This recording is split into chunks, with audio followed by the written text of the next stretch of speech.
बरं म्हणजे खात्री पटली. लोकसभेला मशाल पेटवल्यानंतर आता विधानसभेला तुतारी वाजवायचा निर्णय पक्का आहे. आजच्या या शिवस्वराज्य यात्रासाठी मंचावर उपस्थित असणाऱ्या राष्ट्रवादी काँग्रेस पक्ष, शरदचंद्र पवार पक्षाच्या राष्ट्रीय कार्याध्यक्ष, आमच्या नेत्या, लोकसभेतील खरं तर महाराष्ट्राची रणरागिणी आदरणीय सुप्रियाताई सुळे, युवकांचे प्रदेशचे अध्यक्ष महबूबाई शेख, विद्यार्थीचे प्रदेशचे अध्यक्ष सोनीजी गव्हाणे, संजयजी दुधगावकर, जीवनरावजी गोरे, मनीषाताई पाटील, शेखरजी घोडके, हेमाताई पिंपळे, प्रताप भैया पाटील, संजयजी बनसोडे, दादासाहेबजी सोनालीकर, तात्यासाहेबजी गोरे, श्रीधरजी भवर आणि खरं तर ज्यांच्या आग्रहाच्या निमंत्रणापोटी आणि त्याही पलीकडे जाऊन एका वेगळ्या नात्यापोटी, एका वेगळ्या आत्मीयतेपोटी या शिवस्वराज्य यात्रेचं आयोजन करत असताना प्रदेशाध्यक्ष जयंतराव पाटील साहेब यांनी आवर्जून सांगितलं की भूम परांड्याचा समावेश या शिवस्वराज्य यात्रेत झालाच पाहिजे. त्या वैशालीताई मोठे आणि राहुल भैया मोठे खरं तर मगाशी ताईंनी सांगितलं, लोकसभा निवडणुकीमध्ये तुम्ही तब्बल 81,000चा करंट दिलाय आणि 81,000चा करंट देत असताना आज खरं तर जेव्हा जेव्हा इथल्या लोकप्रतिनिधींचं नाव घेतलं जातं तेव्हा नेमकं भूम परांड्याचं गणित बिघडलं कुठे, हा प्रश्न पहिल्यांदा मनात येतो. कारण महाराष्ट्राच्या राजकारणात काय काय नवीन शोध लागायला लागले, खेकडे धरणं फोडू लागले आणि आमदार गोवा गुवाहाटी फिरायला लागले. तिथं महाराष्ट्राचं राजकारण आणि भूम परांडा वाशी मतदारसंघाचं जे गणित आहे ते थोडंसं बिघडलं असं लोक म्हणतात. कारण मी एक गोष्ट ऐकली होती एका माणसाची, देव वाटत होता एकदा, देव वाटत होता ना, वाटत असताना देवाने एकीकडे संपत्ती ठेवली, दुसरीकडे बुद्धी ठेवली आणि एक गोरा कोमटा राजबिंडा आला, गुडगुटीत बालक होते चांगलं, आणि नेमकं देवाच्या सेवकाकडून काहीतरी गडबड झाली. त्यांनी देवाच्या उजव्या हाताला लक्ष्मीचंच ताट ठेवलं संपत्तीचं, त्यांनी भरकन सगळी संपत्ती त्याच्या हातात दिली आणि ती ठेवून येत असताना त्याला घमेलच सापडलं नाही परत सरस्वती घ्यायला. तो बुद्धी घ्यायला आला, तो चाळण घेऊन आला. त्याचा काहीतरी प्रॉब्लेम काय लोकांचा होतो. देव देतोय, संपत्ती भरपूर देतोय, पण इथली सरस्वती काय काम करत नाही. आणि मग त्यामुळं काही जण म्हणतात त्यांच्या खिशामध्ये एवढी संपत्ती आहे की महाराष्ट्र सुद्धा विकत घेण्याची भाषा करणारे लोक या ठिकाणी दिसतात. आणि जेव्हा आपण महाराष्ट्राचा विचार करतो, मगाशी शिवस्वराज्य यात्रा का निघाली, महबूबाईंनी सांगितले, शिवस्वराज्य यात्रा निघत असताना गेल्या 2.5 वर्षात महाराष्ट्राचं राजकारण जे बदललं गेलं, गेल्या 2.5 वर्षात महाराष्ट्राच्या राजकारणाने जे बघितलं त्यावर अनेकांचा असा समज झालाय की जर खिशात पैसे असले आणि पैसे फेकले तर महाराष्ट्राचा स्वाभिमान खरेदी करता येतो, असं ज्यांना वाटतंय, असा ज्यांचा गोड गैरसमज झालाय, त्यांना जसा लोकसभेला 81,000चा करंट दिला तसा विधानसभेला लाखाचा करंट द्यायचा आहे आणि त्यासाठी शिवस्वराज्य यात्रा आहे. कारण 2.5 वर्षापूर्वी जेव्हा ही परिस्थिती झाली, धाक दपटशा होता आणि तुम्ही सगळ्यांनी ऐकलं, काय झाडी एकदम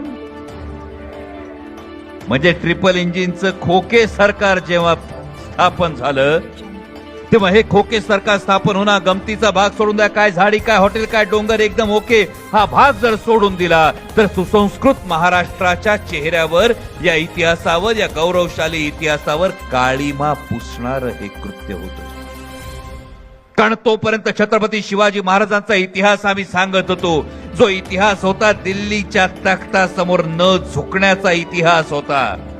आग्र्याला जेव्हा छत्रपती शिवाजी महाराज औरंगजेबाच्या भेटीला गेले तेव्हा दिल्लीपतींनी सांगितलं होतं खाली वाकून नमस्कार करा, कोर्निसाद करा, हेच सांगितलं होतं. कदाचित त्यावेळी जर कोर्निसाद केला असता तर औरंगजेबानं खिल्लत दिली असती आणि खिल्लत देऊन वतनदारी मिळाली असती, दख्खनची सुभेदारी मिळत होती. विचार करा, 350 वर्षांपूर्वी दख्खनची सुभेदारी मिळत होती. दख्खनचा सुभा स्वराज्याच्या तिप्पट आकाराचा होता. बरं, लढाया नव्हत्या, काही नव्हतं. छत्रपती शिवाजी महाराजांनी खिल्लत स्वीकारली नाही. अरे खिल्लत उधळून दिली आणि मराठी स्वाभिमान काय असतो तो छत्रपतींनी दिल्लीच्या दरबारात दाखवून दिला. हा आपला इतिहास. आणि तो आपला इतिहास असताना विचार करा, त्यानंतर छत्रपती संभाजी महाराजांनी काय केलं. काबूल ते बंगाल सल्तनत असणाऱ्या दिल्लीपतीला टाचा घासत महाराष्ट्रात आणलं आणि 350 वर्षांनंतर महायुती सरकारने काय केलं. पालकमंत्री पद कुणाला द्यायचं असं असलं तरी चालले आमचे नेते दिल्लीला. मंत्री पद कुणाला द्यायची असं असलं तरी चालले आमचे नेते दिल्लीला. आणि ज्या दिल्लीला मराठ्यांनी छत्रपती शिवाजी महाराजांनी डोळे दाखवले होते त्या दिल्ली समोर लाचारी पत्करण्याचं पाप या महायुती सरकारने केलंय. आणि हा महाराष्ट्राचा स्वाभिमान जागवण्यासाठी ही शिवस्वराज्य यात्रा सुरू. मगाशी महबूब भाईंनी त्यांच्या भाषणात उल्लेख केला, महाराष्ट्रातले उद्योगधंदे सर्रास पळवले जातात. वेदांता फॉक्सकॉन गेला, टाटा एअरबस गेला, बल्क ट्रक पार्क गेला, अगदी परवा महिंद्राचा 25,000 कोटी रुपयाचा प्रोजेक्ट गेला. आपल्या मराठवाड्यातली अनेक पोरं आमच्याकडे MIDC सुद्धा कामाला आहेत. तुमच्या हातातोंडचा रोजगार पळवून नेला, पण इथं मंत्रीपद मिरवणाऱ्या आणि मंत्रीपदाच्या नावाखाली इथं अधिकार गाजवणाऱ्या एकाही माणसाची हिंमत झाली नाही दिल्लीला डोळे वटारून विचारण्याची का आमच्या पोरांच्या भविष्यातला रोजगार का हिरावून घेताय. हे जे सरकार आहे, या सरकारला आता हद्दपार करण्याची, या सरकारला आता चले जाव म्हणण्याची वेळ आली आहे. आणि त्यासाठी ही शिवस्वराज्य यात्रा निघाली. महाराष्ट्राच्या आरोग्य खात्याविषयी तर फार काय बोलायची आवश्यकता नाही भैया, का बोललं पाहिजे.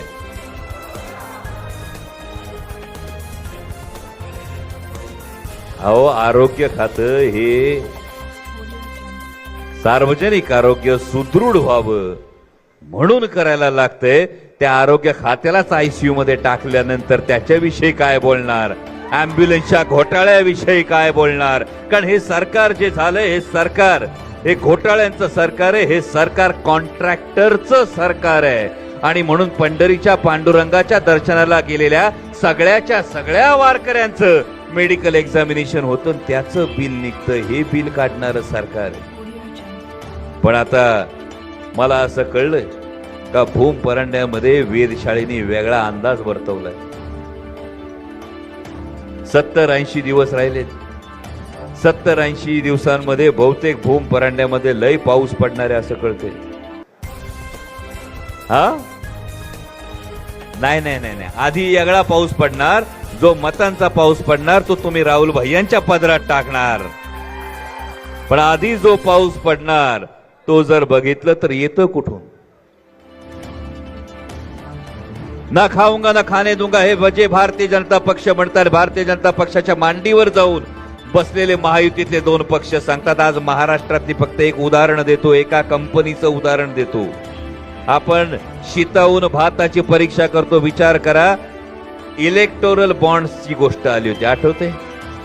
इलेक्टोरल बॉन्ड्सला भारतीय जनता पक्षाला 966 कोटी रुपयाचं जे इलेक्टोरल बॉन्ड्स होते ते एका कंपनीने दिले. त्या कंपनीचं नाव आहे मेघा इंजिनिअरिंग. आता याच्या बदल्यात दिल्लीच्या मालकांना 966 कोटी आले.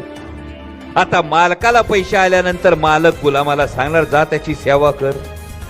आता या सेवेपायी त्या कंपनीला काय मेवा मिळतोय तो बघा. मुंबई ते अहमदाबाद बुलेट ट्रेन प्रकल्पामध्ये BKC मधले स्थानक उभारणी कोण करणार? मेगा इंजिनिअरिंग करणार. MMRDA कडून ठाणे बोरिवली भुयारी मार्ग 12,057 कोटी रुपयाची कामं दिलेत. किती? 966 कोटी. त्याच्या मोबदल्यात कामं किती? 12,957 कोटी. सिडको पाणी पुरवठा योजनेचा बोगदा 1030 कोटीचं कॉन्ट्रॅक्ट, MMRDAच्या वर्सोवा भाईंदर सागरी किनारा प्रकल्पातल्या बोगद्यांची 6000 कोटीची कामं, मुंबई महानगरपालिकेच्या पश्चिम उपनगरातील 106 किलोमीटरच्या कॉन्क्रिटीकरणाच्या रस्त्याच्या कॉन्क्रिटीकरणाची कोट्यावधीची कामं. विचार करा, 966 कोटी कंपनीनी दिले मालकांना, मालकांनी सरकारला सांगितलं आणि हजारो कोटीची कामं या कंपनीला देण्यात आली. जी कंपनीला कामं देण्यात आली तो पैसा कोणाचा? तो पैसा तुमचा, तो पैसा तुमच्या कष्टाचा, तो पैसा तुमच्या टॅक्सचा.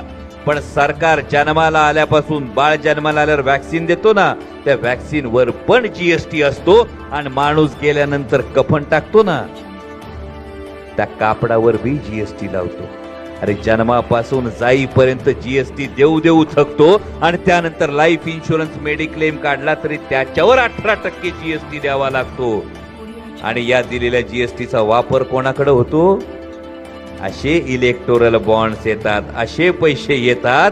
आणि म्हणून तुम्हाला सांगतो की हा जो सगळा प्रकार होतो, ॲम्ब्युलन्स मधला घोटाळा होतो, आरोग्य विभागातल्या भ्रष्टाचाराचे आरोप होतात. आणि म्हणूनच वेधशाळा सांगते कदाचित भूम परांड्यामध्ये पाऊस येऊ शकतो. आणि त्याच्यानंतरची दुसरी गोष्ट महत्वाची आहे, जर भूम परांड्यामध्ये जर पाऊस आला तर त्यावेळी भूम परांडा वाशी मधल्या प्रत्येक मतदाराच्या स्वाभिमानाची कसोटी लागणार आहे, तुमच्या इमानाची कसोटी लागणार आहे, तुमच्या सच्चाईची कसोटी लागणार आहे. आणि त्यावेळी आपलं सत्व सोडू नका, एवढीच तुम्हाला कळकळीची विनंती. मगाशी ताईंनी उल्लेख केलाय का योजनेचा,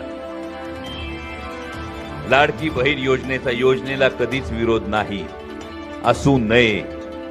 आमच्या भगिनीला जर 1500 रुपये मिळतात ना, काय हरकत नाही.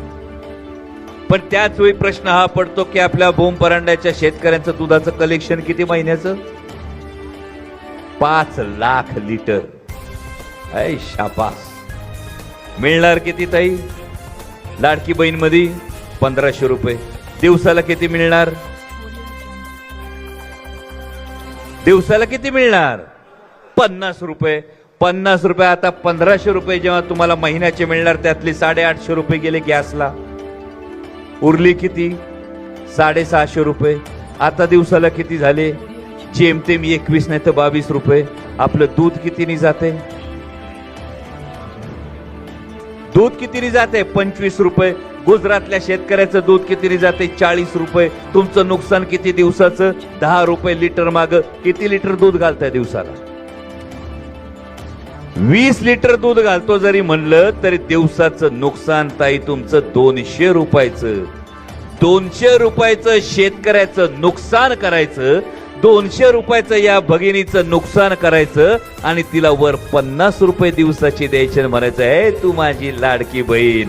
तर आमची बहीण बी म्हणती, आमची बहीण बी म्हणते मी लाडकी आहे नव, 1500 आहेत ते माझ्याच कष्टाचे आहेत, माझ्याच टॅक्सचे आहेत, ते 1500 तर दे, पण आमच्या दुधाला जरा 40 रुपयाचा भाव दे, 35 रुपयाने 5 रुपये अनुदान दे, किमान 35 रुपयाचा दुधाला भाव दे, दाजीच्या शेतमालाला भाव दे, सोयाबीनला, कापसाला, कांद्याला भाव दे, आणि माझ्या भाच्याला म्हणजे तुझ्या भाच्याला, माझ्या पोराला चांगली नोकरी दे. एवढं तर बहीण सांगेल का नाही? पण या योजनांचा अचानक पाऊस का पडतो? या योजनांचा जेव्हा पाऊस पडतो तेव्हा त्याचं एक फार महत्वाचं कारण आहे. कारण एक किस्सा घडला होता. एक चोरी झाली होती. 2.5 वर्ष चोर लुटत होता एका गावाला. 3 चोराची टोळी होती. 2.5 वर्ष लुटत होती. आणि एकदा चोर पकडला गेला. चोर पकडला गेला तसा लोकांसमोर आणली टोळी. टोळीला विचारलं तुम्ही काय चोरलं? लोक सांगत होते आमचे दागिने चोरले, कुणी म्हणत होतं रोकड चोरले, कुणी म्हणत होतं मौल्यवान वस्तू चोरल्या. तरी बी चोर काय कबूल होईनात. शेवटी इन्स्पेक्टरनी तिन्ही चोरांच्या सन्नकन कानाखाली वाजवली. तसे पटापटा बोलायला लागले, हे तुमचे दागिने घ्या, ही तुमची रोकड घ्या, ही तुमचे मौल्यवान वस्तू घ्या. आता कळलं इन्स्पेक्टर कोण होता? इन्स्पेक्टर कोण होता? जी लोकसभेला 81,000ची वाजवली ना, तोच तर इन्स्पेक्टर होता. आणि जेव्हा लोकसभेला तारे चमकले तेव्हा आता या योजना पटापटा पटापटा बाहेर पडायला लागल्या. आणि म्हणून या योजनांना भुलून जाऊ नका. येणाऱ्या विधानसभेमध्ये आपली नीतिमत्ता, आपलं सत्व, आपलं तत्व सोडू नका. कारण 2004 असेल, 2009 असेल, 2014 असेल, तिन्ही टर्मला राहुल भैयांनी काय काम केले तुमच्या डोळ्यासमोर आहे, तुमच्या प्रत्येकाने अनुभवलंय. आणि मगाशी ताई आपण म्हणालात की महिला आरक्षण झालं तर, मला वाटतं याच्यामध्ये काही दुमत नाही. कारण आधी मानसिकता अशी होती की शिवाजी महाराज जन्माला यावेत पण ते दुसऱ्याच्या घरात, पण शिवाजी महाराज जन्माला यायचे असतील तर जिजाऊ असाव्या लागतात, हे पहिलं वाक्य. पण त्याही पेक्षा महत्वाचं दुसरं वाक्य की जिजाऊ महासाहेबांना त्यांचं कर्तृत्व गाजवत असताना शहाजी राजांची तेवढी भक्कम साथ होती, तेवढं स्वातंत्र्य होतं, तेवढे अधिकार होते. आणि त्यामुळे या दाम्पत्यानं, कारण मला खरंच मनापासून आनंद वाटला वैशालीताई जेव्हा बोलल्या की वैशालीताईंनी ओवाळणी मागितली, ती ओवाळणी मागितली ती आमच्या भैयांसाठी मागितली आणि या बहिणीला तुम्ही निराश करणार नाही अशी मला मनोमन खात्री आहे, मनोमन आशा आहे. आणि तुमचा जो निरोप, जो सुप्रियाताईंच्या माध्यमातून ही जागा महाविकास आघाडीमध्ये राष्ट्रवादी काँग्रेस पक्ष, शरदचंद्र पवार पक्षाला सुटावी यासाठी वरिष्ठांकडे तर नक्कीच आम्ही आग्रह करू. पण आम्ही आमचं काम केल्यावर तुतारी वाजवायला विसरू नका. जी तुतारी अशी वाजली पाहिजे की भल्या भल्यांच्या कानठळ्या बसल्याची अपेक्षा व्यक्त करतो आणि थांबतो. धन्यवाद. जय शिवराय. धन्यवाद. या ठिकाणी जनतेचा अधिकारनामा जाणीव हक्काची या न्यूज चॅनलला लाईक, शेअर व सबस्क्राईब करण्यास विसरू नका व सदैव रहा अपडेट. जाहिराती व बातमीसाठी आजच न्यूज चॅनलशी संपर्क साधावा. 80 87 820 897.